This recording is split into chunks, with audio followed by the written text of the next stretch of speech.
ಆಡಿದ್ರೆ SRH ಪಕ್ಕ ಗೆಲ್ತಿತ್ತು. ಶಶಾಂಕ್ ಸಿಂಗು ಶಶಾಂಕ್ ಸಿಂಗ್ ಮತ್ತೆ ಶ್ರೇಯಸ್ ಅಯ್ಯರ್ ಅವ್ರನ್ನ ಚಿಡಾಯಿಸಿ ಫುಲ್ ಮುದ್ದಾಡಿ ಮ್ಯಾಚ್ ಇದು ಕವರ್ ಆಗ್ತಾಯಿತ್ತು. ಇಲ್ಲಾರೆ 8 ಬಾಲ್ಗೆ 4 ರನ್ನು 2 ರನ್ನು ಹಿಂಗೆ ಇದ್ದು ಇವ್ರದ್ದು ಫುಲ್ ಹೈಪ್ ಬಿದ್ದಿದ್ವಿ. ದಾನವ ಅಂತ ದಾನವಗತೆ ಮಾಡ್ರೆ ರೈಟ್ ಗೈಸ್ ಎಲ್ಲರೂ ಹೇಗಿದೆ ನಂಗೆ ನೀವೆಲ್ಲರೂ ಚೆನ್ನಾಗಿದೆ. ನೀವೇನಾದ್ರು ನಮ್ಮ ಚಾನಲ್ಲಿ ಹೊಸ ಇದೆ ಪ್ಲೀಸ್ ಸಬ್ಸ್ಕ್ರೈಬ್ ಮಾಡಿ. ನೀನೇ 2 ಮ್ಯಾಚ್ ಆಗಿದ್ವಿ. First SRH versus Punjab. Bro ಅವ್ರು ಈ SRH ಬ್ಯಾಟರ್ಗೆ ಹೆಂಗೆ ಅನ್ನಿಸ್ತಿರ್ಬೇಕು. ನಾವು ಇಷ್ಟೆಲ್ಲ ಶ್ರಮ ಪಟ್ಟಿದ್ವಿ, ಇಷ್ಟೆಲ್ಲ ನಾವು ಮಾಡಿದ್ವಿ, ಇಷ್ಟೆಲ್ಲ ನಾವು ಹೊಡೆದಾಡಿದ್ವಿ, ಆಮೇಲೆ ರಿಸಲ್ಟ್ ನೋಡಿದರೆ ಪಂಜಾಬ್ ವಿನ್ನು, ಅದು ಒಂದು ಸೈಡ್ ಒಳಗಡೆ. ಪಾಪ ಅವ್ರ ಬ್ಯಾಟರ್ಗೆ ಅಭಿಷೇಕ್ ಶರ್ಮಾ ಇವ್ರು ಇಂಥವ್ರಿಗೆ ಏನು ಅನ್ನಿಸ್ತಿರ್ಬೇಕು. ಈ ಕಡೆ ನಾವು ಎಷ್ಟು ಬೇಕಾದಷ್ಟು ಪ್ರಯತ್ನ ಮಾಡೋಣ, ಆ ಕಡೆ ಅವ್ರು ನಮ್ಮ ಬಾಲರು ಅವ್ರು ಅಷ್ಟೇ ಪ್ರಯತ್ನಕ್ಕೂ ಮಾಡಲ್ಲ. ಅವನು ಒಬ್ಬ ಬಾಲರ್ ಇದ್ದಾನೆ, ಅವನಿಗೆ ಇಂಜುರಿ ಆಗಿರೋದಕ್ಕೂ ಅವನು ಏನೋ ಜಾಯ್ನ್ ಆಗಿಲ್ಲ ಕ್ಯಾಪ್ಟನು. ಅವನೇನಾದರೂ ಬಂದಿದ್ರೆ ಒಂದು ಸ್ವಲ್ಪ ಧೈರ್ಯ ಬರುತ್ತೆ, ಒಂದು ಸ್ವಲ್ಪ ಬಾಲಿಂಗ್ನಲ್ಲಿ ಸ್ಟ್ರಾಂಗ್ ಆಗುತ್ತೆ. ಪಾಪ ಅವ್ರ ಮನಸ್ಥಿತಿ ನೋಡ್ಬೋದು. ಈ ಕಡೆ ನಾವು ಬ್ಯಾಟ್ದಿಂದ ಎಲ್ಲ ಪ್ರಯತ್ನ ಮಾಡ್ತಿದ್ದಾವೆ. ಬ್ರೋ ಕ್ಲಾಸನ್ ಅವನೇನೋ ಓಡಿ ಆಡಕ್ಕೆ ಬರ್ತಿದ್ದಾನ, ಅವನೇ ಓವರ್ ಮಿಸ್ ಮಾಡಿದ. ಇಲ್ಲಾಂದರೆ SRH ಅವ್ರು ನಿಮಗೆ ಹೇಳ ಏನಾದರೂ ಅಲ್ಲಿ ಕ್ಲಾಸನ್ನು ಒಂದು ಸ್ವಲ್ಪ ಜಾಸ್ತಿ ಥರ ತಿಂದು ತೋರಿಸಿದ್ರೆ, ಅವರು ದಾನವಗಳ ಥರ ಆಡಿದರೆ SRH ಪಕ್ಕ ಗೆಲ್ತಿತ್ತು. 250 ತನಕ ಒಯ್ತಿದ್ರಂದ್ರೆ ಇವರು SRH ತನಕ ಪಕ್ಕ ಗೆಲ್ತಿತ್ತು. ಯಾಕಂದರೆ ನೀವು ನೋಡ್ಬೋದು ಪಂಜಾಬ್ ಒಳಗಡೆ ಹೆಂಗೆ ವಿಕೆಟ್ ಬೀಳ್ತಾ ಇದ್ವಿ. SRH ಕಡೆ ಬಾಲರ್ ಇಲ್ಲ ಅಂದ್ರೂ ಒಬ್ಬನಿಗೆ ಅವರು 3 ವಿಕೆಟ್ ಕೊಟ್ಟಿದ್ದಾರೆ. ಶಶಾಂಕ್ ಸಿಂಗು ಶಶಾಂಕ್ ಸಿಂಗ್ ಮತ್ತು ಶ್ರೇಯಸ್ ಅಯ್ಯರ್ ಅವ್ರನ್ನ ಚಿಡಾಯಿಸಿ ಫುಲ್ ಮುದ್ದಾಡಿ ಮ್ಯಾಚ್ ಗೆದ್ದಿದ್ದಾರೆ. ಯಾಕಂದರೆ 4 ರನ್ ಬೇಕಾಗಿದ್ವಿ, 1 ರನ್ ಅಷ್ಟೇ ಹೊಡೆದಿದ್ದಾರೆ ಅವರು. ಈಕ್ವಲ್ ಆಗೋ ತನಕ 1 ರನ್ನು. ಶಶಾಂಕ್ ಸಿಂಗ್ ಲಾಸ್ಟ್ ರನ್ಗೆ ಓಡಕ್ಕೆ ಹೊಂಟಿದ್ದ. ಅಯ್ಯೋ ಮಾರಾಯ ಅದನ್ನು ಬಿಡು, 4 or 6 ಹೊಡಿ. ಆಮೇಲೆ ಸಂಜೆ ಬತ್ತು ಚೆನ್ನೈ ವರ್ಸಸ್ ದಿಲ್ಲಿ ಕ್ಯಾಪಿಟಲ್ಸ್. ನಾನು ಮೊದಲೇ ಹೇಳಿದೆ ಚೆನ್ನೈ ಇವತ್ತು ಒಂದು ಸೈಡ್ ಆಗುತ್ತೆ ಅಂತ. ಅವರಿಬ್ಬರು ಮಂದಿ ಏನು ಬ್ರೋ, ಸಂಜು ಸ್ಯಾಮ್ಸನ್ ಮತ್ತು ಕ್ಯಾಪ್ಟನು ಅವರು ಕೂಡ ಹಿಂಗೆ ಸೇಮೇ. ಇವ್ರ ಕ್ಲಾಸನ್ನೇ ನಾ ಇಲ್ಲಿ 60 ಮಾಡಿದ್ದಲ್ಲ, ಇವರು ಸಂಜೆ ಮಾಡ್ತಾಯಿದ್ರು.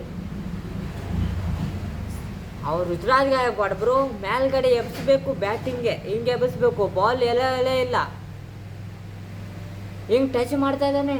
1 4 ಹೊಡೆದ ಕೂಡಲೇ 1 ಪೂರ ಓವರೆಲ್ಲ ಡೆಡ್ಡು. ಯಾವುದಾದ್ರೂ 1 4 ಬತ್ತಂದರೆ ಪೂರ ಓವರೆಲ್ಲ ಡೆಡ್ಡು. ಏನಾದ್ರು ಸಂಜು ಸ್ಯಾಮ್ಸನ್ ಹೊಡ್ತಾ ಇದ್ದ, ಅದಕ್ಕೆ ಇದು ಕವರ್ ಆಗ್ತಾಯಿತ್ತು. ಇಲ್ಲಾರೆ 8 ಬಾಲ್ಗೆ 4 ರನ್ನು 2 ರನ್ನು ಹಿಂಗೆ ಇದ್ದು ಇವ್ರದ್ದು. 6 ಬಾಲ್ ಆಡಿ 3 ರನ್ ತೆಗೆದಾರೆ, ಅದು ಮತ್ತು ಪವರ್ ಪ್ಲೇನಲ್ಲೇ ಹೊಡೆದು. ರುದ್ರಾಜ್ ಗಾಯಕ್ವಾಡ್ ಕೂಡಲೇ ಆಯುಷ್ ಮಾತ್ರ ಬಂದ. ಆಯುಷ್ ಮಾತ್ರ ಬ್ರೋ ಅಟ್ಯಾಕ್ ಮಾಡಬೇಕು, ಅಟ್ಯಾಕ್ 160 ಆಯಿತು. ಅದು ಒಂದು ಸ್ವಲ್ಪ ಲಾಸ್ಟ್ 17ನೇ ಓವರ್ಗೇನೋ 18ನೇ ಓವರ್ಗೆ ಹೊರಗೆ ಕಳಿಸಿದ್ರು. ನಾನು ಅಂದ್ಕೊಂಡಿದ್ದೆ ಇನ್ನೊಂದು ಸ್ವಲ್ಪ ಬೇಗನೆ ಕಳಿಸ್ಬೇಕಿತ್ತು, 13ನೇ 14ನೇ ಓವರ್ಗೆ ಕಳಿಸ್ಬೇಕಿತ್ತು. ಯಾಕಂದರೆ ಇಲ್ಲಿ ಹಿಟ್ಟರ್ ಇದ್ದಾರಲ್ಲ, ಶಿವಮ್ ದುಬೆ ಅದು ಇದ್ದಾರಲ್ಲ, ಅವ್ರನ್ನ ಅವಕಾಶ ಕೊಡಬೇಕಿತ್ತು. ಆಯುಷ್ ಮಾತ್ರ ಬರೋ ಹಿಂಗೆ ಆಡೋದು, ಇದು ಮಾತ್ರ ವಿಕೆಟ್ ಇಲ್ಲ, ರಿಟೈರ್ ಆಡಿ ನಿಮಗೆ ನೋಡಿ. ಆಯುಷ್ ಮಾತ್ರ ಪೈಸ್ಲೇ ಕಳಿಸ್ಬೇಕಿತ್ತು, ಲಾಸ್ಟ್ ಕಳಿಸ್ಬಾರ್ದಿತ್ತು. ಯಾಕಂದ್ರೆ ಅವ್ನಿಗೆ ಸ್ವಲ್ಪ ಎಫೆಕ್ಟ್ ಆಗುತ್ತೆ. ಇನ್ನು ಮುಂದಿನ ಮ್ಯಾಚ್ಗೆ ಅವ್ನು ಬರ್ತಾನಲ್ಲ, ಅವ್ನು ಡೈರೆಕ್ಟ್ ಹೊಡೆಕ್ಕೆ ಹೋಗ್ತಾನೆ. ಹಿಂಗೆ ನಿಂತು ಆಡಿದ್ರೆ ಏನು ನಮಗೇನು ಉಪಯೋಗ ಇಲ್ಲ ಅಂದ ಡೈರೆಕ್ಟ್ ಹೊಡೆಕೆ ಹೋಗ್ತಾನೆ ಮತ್ತು ವಿಕೆಟ್ ಕೊಟ್ಟು ಹೋಗ್ತಾನೆ. ಅದಕ್ಕೆ ಕರ್ಸಿದ್ರೆ ಬೇಗನೆ ಕರೆಸ್ಬೇಕು, ಇಲ್ಲಾಂದರೆ ಏನು ಮಾಡ್ತೀರಾ ಮಾಡ್ಕೊಳ್ಳಿ ಅಂತ ಬಿಟ್ಟುಬಿಡಬೇಕು.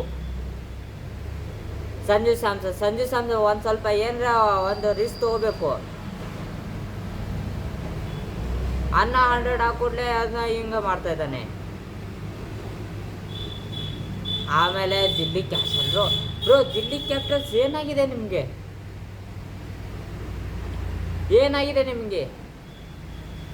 ಹೋದ ಮ್ಯಾಚ್ ಒಳಗಡೆ ಸೋತ್ರಿ, ಈ ಮ್ಯಾಚ್ ಒಳಗಡೆ ಗೆಲ್ಲೋ ಚಾನ್ಸ್ ಇತ್ತು, ಅದನ್ನು ನೀವು ಸೋತ್ರಿ. ದಿಲ್ಲಿ ಕ್ಯಾಪಿಟಲ್ಸ್ ಒಂದು ಲಪಡ ಆಯಿತು, ನೋಡಿರ್ಬೇಕು ನೀವು. ಸ್ಟಾಪ್ಸ್ ಹ್ಯಾಂಡ್ ಗ್ಲೌಸು ಹಾಗೆ ಹಿಂಗೆ. ಅಂಪೈರ್ ಅಂದರೆ ನೀವು ಚೇಂಜ್ ಮಾಡ್ತಿಲ್ಲ. ಯಾಕಂದರೆ ಇವರು ದಿಲ್ಲಿ ಕ್ಯಾಪಿಟಲ್ಸ್ ಅವರು ಏನು ಮಾಡ್ತಾ ಇದ್ದಾರೆ, ಗ್ಲೌಸ್ ಅಷ್ಟೇ ಕೊಡಬೇಕಲ್ಲ. ನೀವು ಮೆಸೇಜ್ ಕಳಿಸಿ, ನೀವು ಹಂಗೆ ಮಾಡಿ ಹಿಂಗೆ ಮಾಡಿ ಅದು ನಡೆಯಂಗಿಲ್ಲ. ಅದಕ್ಕೆ ಅಂಪೈರ್ ಇದನ್ನೇ ಕೊಡಲಿಲ್ಲ. ನಿತೀಶ್ ರಾಣಾ ಅವರು 3rd ಅಂಪೈರ್ಗೆ ಹಂಗೆ ಹಿಂಗೆ ಜಗಳಾಡಕತ್ತ. ಮೊದಲೇ ಒಂದು ಚಾನ್ಸ್ ಕೊಟ್ಟಿದ್ರಲ್ಲ, ಅವಾಗ ತಗೋಬೇಕಿತ್ತು.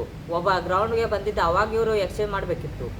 ಅದನ್ನ ಬಿಟ್ಟು ನೀವು ಲಾಸ್ಟು ಮೆಸೇಜ್ ಕೊಡ್ತಾರಲ್ಲ, ಅದು ಆ ಥರ ನೆಪದಿಂದ ನೀವು ಮೆಸೇಜ್ ಕೊಡೋರು, ಅದೊಂದು ಸ್ವಲ್ಪ ಇದು ರೂಲ್ ಒಂದು ಸ್ವಲ್ಪ ಬ್ರೇಕ್ ಆದಂಗೆ ಆಗುತ್ತೆ. ಅದಕ್ಕೆ ಇವ್ರಿಗೆ ಅವಕಾಶ ಕೊಡಲಿಲ್ಲ. ಅದನ್ನು ಬಿಟ್ಟು ನಿತೀಶ್ ರಾಣಾ ಇದ್ದಾವೆ ಹಂಗೆ ಹಿಂಗೆ ಅಂದ್ಕೊಂಡು ಅವ್ರ ಹಂಪರ್ ಮೇಲೆ ಜಿಗ್ದಾಡಬೇಕು, ಹಂಪರ್ನ ಮುರಿಬೇಕು. ಅವ್ರು ನೋಡಿ ಹಂಪರು ವೈಡ್ ಬಾಲ್ಗೆ 4-5 ಸಲ ಚೆಕ್ ಮಾಡ್ತಾರೆ. ಅದ ವಿಕೆಟ್ ಇದ್ದಾಗ ಬೌಂಡ್ರಿ ಟಚ್ ಇತ್ತಲ್ಲ, ಪಾಸ್ ಮಾಡ್ಕೊಂಡು ಕುಂತಾರೆ. ವಾಟ್ಸ್ ಇಸ್ ಲಕ್ನೋ 2 ಹೊಸ ಟೀಮ್ ಅಂದರೆ 2-3 ವರ್ಷದಿಂದ ಇದೆ. ಗುಜರಾತ್ ಅವ್ರದ್ದು ಒಂದು ಕಪ್ ಗೆದ್ದಾರೆ, ಅದು ಹಾರ್ದಿಕ್ ಪಾಂಡ್ಯ ಕ್ಯಾಪ್ಟನ್ಸಿ. ಹಾರ್ದಿಕ್ ಪಾಂಡ್ಯ ಹೋದ್ಮೇಲೆ ಇವ್ರದ್ದೇನು ತಾಳ್ಮೇಳ ಏನು ಗಟ್ಟಿ ಇಲ್ಲ. ಏನು ಲಕ್ನೋದು ನೋಡಬೇಕು, ಲಕ್ನೋನಲ್ಲಿ ಅನ್ಕೋ ಅವನೇನೋ ಸಂಜು ಗೋಯಂಕ 2 ಮ್ಯಾಚ್ ಗೆದ್ದಿದ್ದಾನೆ ಅಂದ್ರೆ ಪೂರಾ T20 ವರ್ಲ್ಡ್ ಕಪ್ ಗೆದ್ದಂಗೆ ಮಾಡ್ತಿದ್ದಾನೆ. ಗ್ರೌಂಡ್ ಒಳಗಡೆ ಕೂತು ಹಿಂಗ. ಇವತ್ತು ನೋಡಿ, ಇವತ್ತು ಲಕ್ನೋ ಸೋಲ್ತೆ ಹರಾದ್ ಗೆಲ್ಲುತ್ತೆ.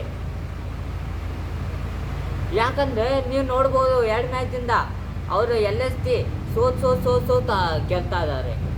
ಇವತ್ತು ಹಂಗಾಗೋಲ್ಲ, ಯಾಕಂದರೆ ಗುಜರಾತ್ ಜರ LSGಗಿಂತ ಸ್ಟ್ರಾಂಗ್ ಆಗಿದೆ ಹಂಗೆ ಅನಿಸುತ್ತೆ. ಪ್ಲೇಯರ್ ಕೂಡ ಸ್ಟ್ರಾಂಗ್ ಇದ್ದಾರೆ. ಶುಭ್ಮನ್ ಗಿಲ್ ಕೂಡ ಕಮ್ಬ್ಯಾಕ್ ಮಾಡ್ತಿದ್ದಾರೆ. ಆಮೇಲೆ ನಿಮಗೆ ಗೊತ್ತಿದೆಯಲ್ಲ ಗುಜರಾತ್ನಲ್ಲಿ ಯಾರ್ಯಾರಿದ್ದಾರೆ, ಹೆಂಗೆ ಆಡ್ತಾ ಇದ್ದಾರೆ, ಬೌಲಿಂಗ್ನಲ್ಲಿ, ಬ್ಯಾಟಿಂಗ್ನಲ್ಲಿ, ಫೀಲ್ಡಿಂಗ್ನಲ್ಲಿ ಖತರ್ನಾಕ್ ಇದ್ದಾರೆ. I hope you are enjoying this video. ಸಿಗೋಣ ಬೇಗ ನೆಕ್ಸ್ಟ್ ವಿಡಿಯೋದಲ್ಲಿ. ಅನ್ಕಸ್ಕೆ ಬಾಯ್.